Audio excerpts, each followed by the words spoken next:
Tired of losing your sanity looking for important work? Dropbox Dash finds what you need fast across all your work apps so you can focus on what matters.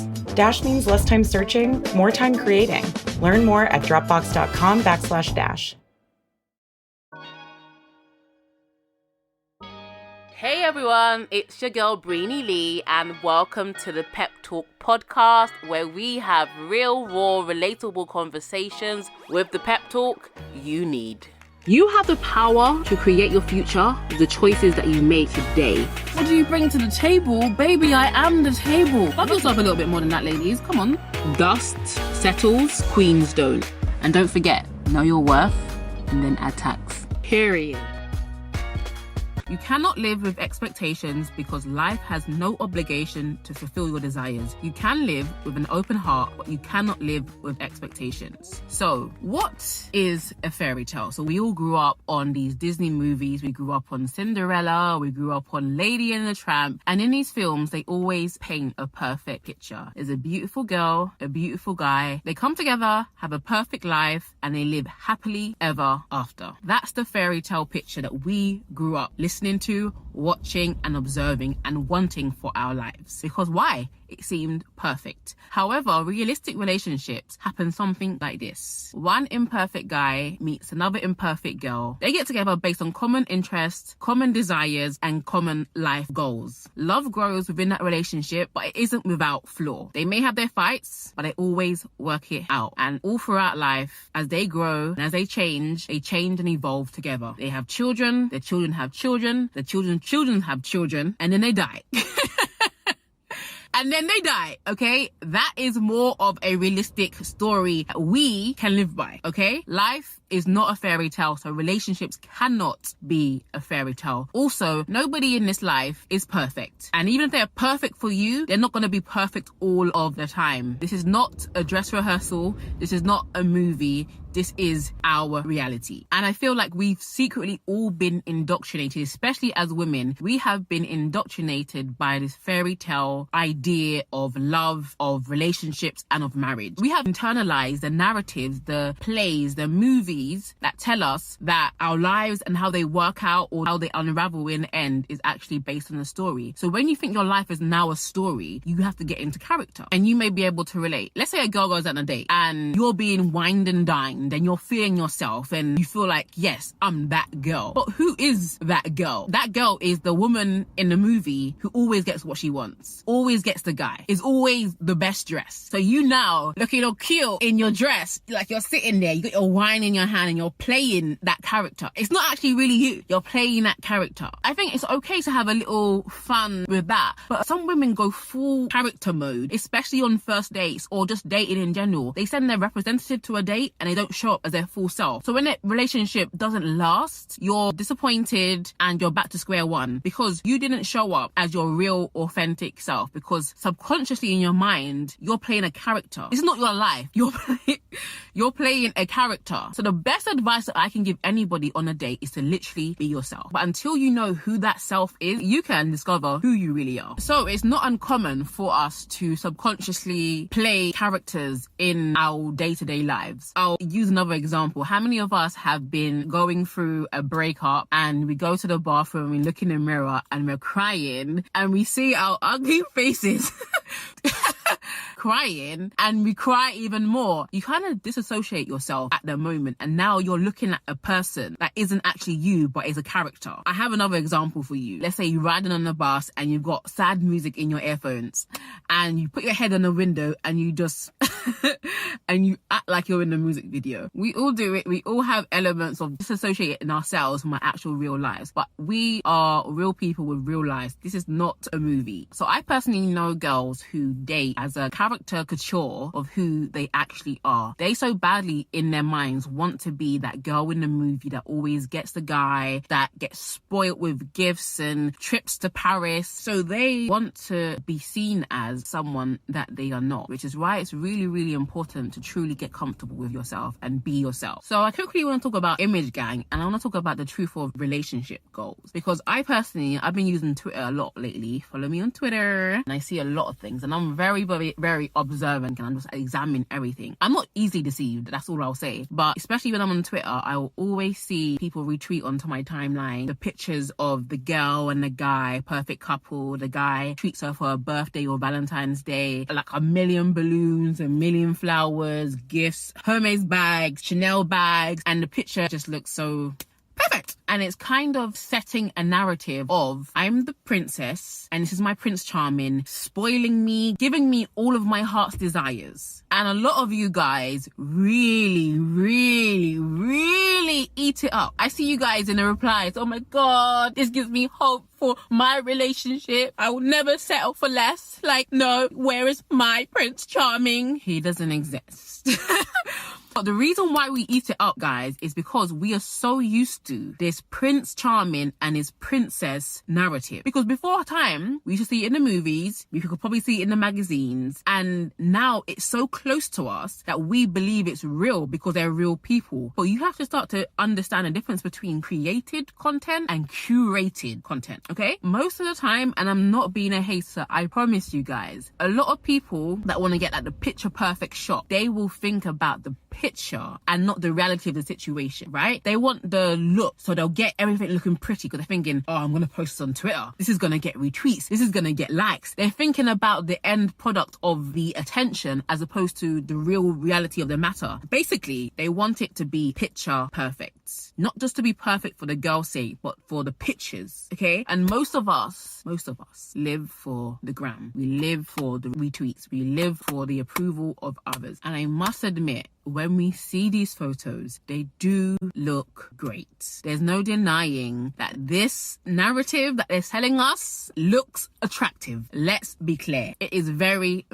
attractive. But you have to understand, these are snapshots of one's lives and not the entirety of it. In these couple goals relationship, you do not see the day-to-day, minute-to-minute of their relationship. You see the odd gifts that they choose to post because they know the attention that they're going to get from it. You see the Valentine's Day, you see the birthday, you see the Christmas and stuff like that. And can I just say, just because a guy is spoiling you with gifts does not mean he loves you. These same couples have arguments like everybody else. These two couples that look picture perfect cannot stand each other from time to time. This perfect couple or this Prince Charming gets on her nerves majority of the time. This princess dreams of ending this relationship because there's something wrong but she cannot put her finger on it. However, to end this relationship would be detrimental to their business. A lot of these social media couples are profiting off their relationships. They will end the fairy tale for a lot of people because the reason why we get invested, okay, let's talk about this. The reason why we get invested in social media relationships is because they wrote a story, they wrote a narrative, sold it to you guys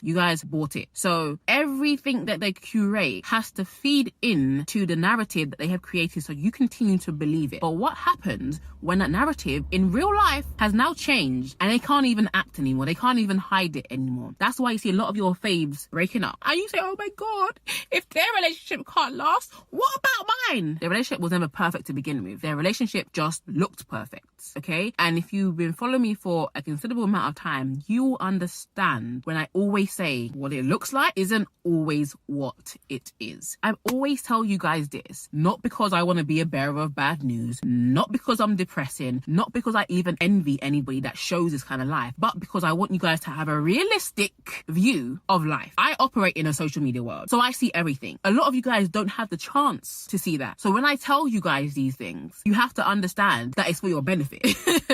I don't want you guys to be living a lie or living not based off truth. And let's be clear, I am not against couples sharing their life, doing couple channels and stuff like that. But I'm against them painting a picture of everything being roses and sunshines. If you're going to show the good, you're going to have to share the bad as well. If he's getting on your nerves, say in the video, he's getting on my nerves. Say last week we had an argument, we almost broke up. Be completely real with people. Stop faking it. Be real. But people people can't be real because they sold you a story and they have to play that character within the story. Otherwise, the money will stop, the fame will stop, the attention will stop. And so when you refuse as a YouTube couple to show both sides of things, what you're doing is you're setting you and your partner up on a pedestal that you can't even live up to. And let's just be honest, girls on social media that edit the shit out of their photos, they cannot live up in real life to that image that they've portrayed. That's why a lot of them are really depressed in real life, because they're not even who they are. You cannot live a life that is disassociated with who you actually are and be happy. You cannot.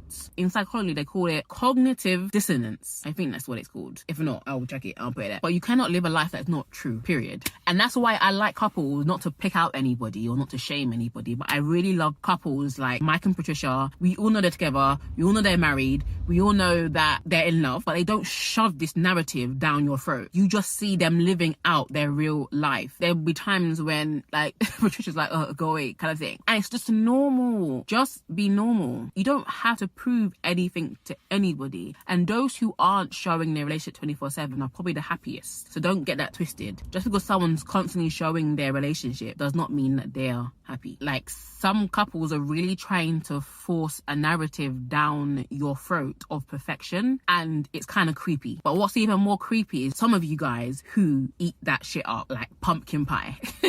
I've never tasted pumpkin pie in my life, I'm just saying. But you guys eat that up, and now in your real life, if a guy you've just met asks you out for coffee because he doesn't know you yet and wants to get to know you, you'll be feeling disgusted because Jessica on Instagram, her man took her to Nobu for their first date. Who do you think I am? Ladies, and I want to be very, very, very clear, and I want to clear up everything, okay? There's a difference between being a queen and being a princess. A queen has earned her right to her position, and contrary to popular belief, she has just as equal value as the king does. A queen is not trying to be a queen. A queen just is. A princess, on the other hand, has an entitlement problem. She thinks everything should just be given to her. A princess feels entitled to everything without giving anything in return. A princess wants to be spoilt, whereas a queen wants to be respected. A princess wants to suck the living daylights out of her man, whereas a queen wants to edify. She wants to support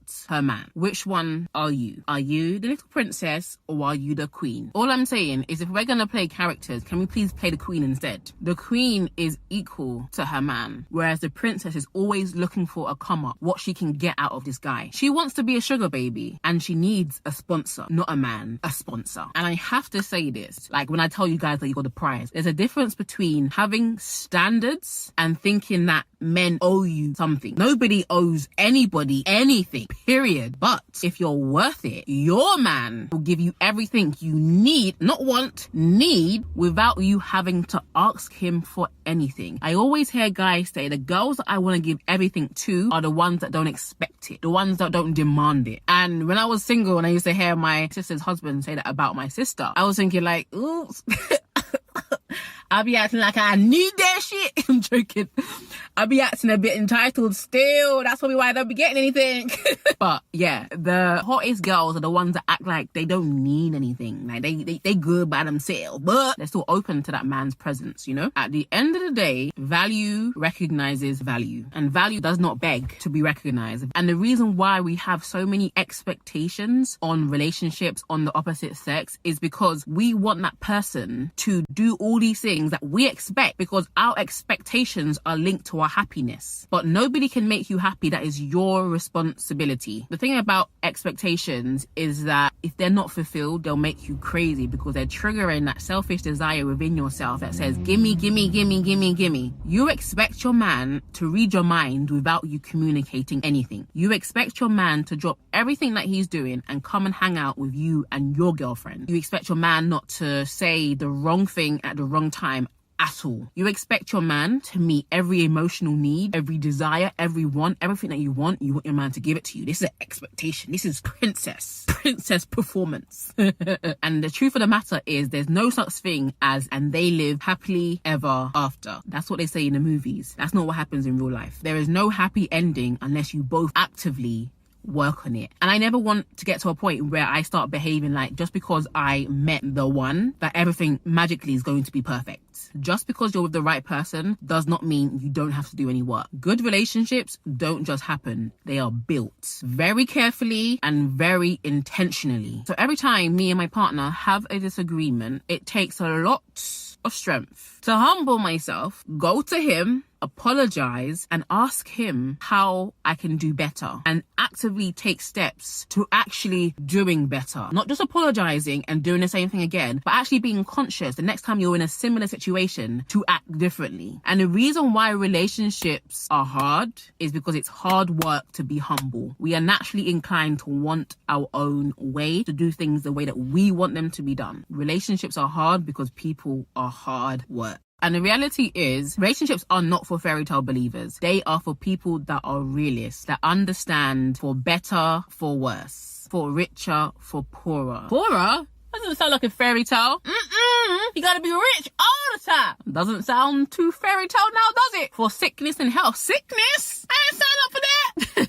And that's the issue. When people get married, they stand before God and stand before their friends and family, and they say their vows. And vows are probably the biggest commitment you will ever make in your entire life. The biggest contract you'll ever sign in your life is called marriage. And you literally have to sign that contract in blood, your blood, because it is till death do us part, which means nothing should separate this marriage. And I feel like a lot of people do not value marriage because they do not value vows. They don't even respect the words that they say. Most people stand on the aisle and they lie. They lie.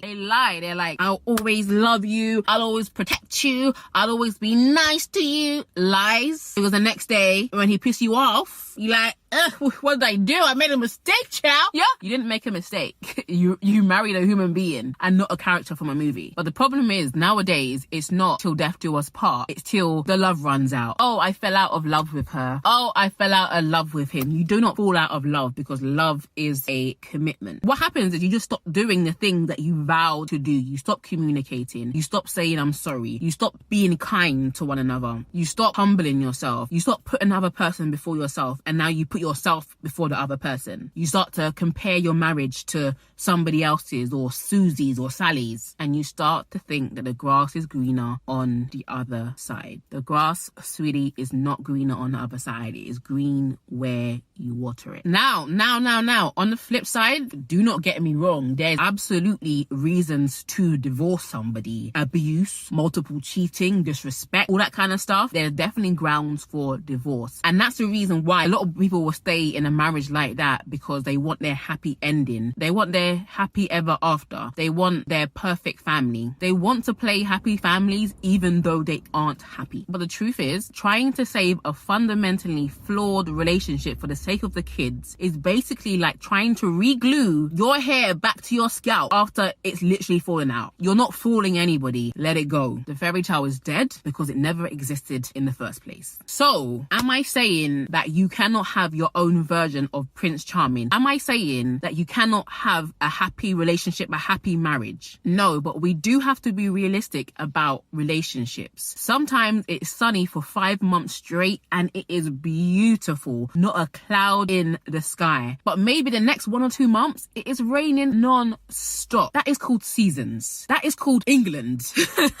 I'm not gonna up and leave this country because it's raining. I'm going to stay because I know that the sun's gonna come out. That's called hope. That's called faith. That's called faith in your relationship. And so, in closing, I want you guys that are single to know this. A relationship, a man, is not a reward. It is not a measure to show in life that you have arrived or that you've made it. Having a best friend that loves you more than anybody else, that you get to spend time with, that you get to spend your life with, is beautiful, but it's not without its down days. No matter how perfect someone seems to you, they have their flaws like you. None of us are flawless. And for those who are in relationships, I would like to encourage you in this way. Stop focusing on what your relationship is not and start accepting that relationship for what it is. Keep your mind focused on your own grass. The grass is not greener on the other side. It is greener where you water it.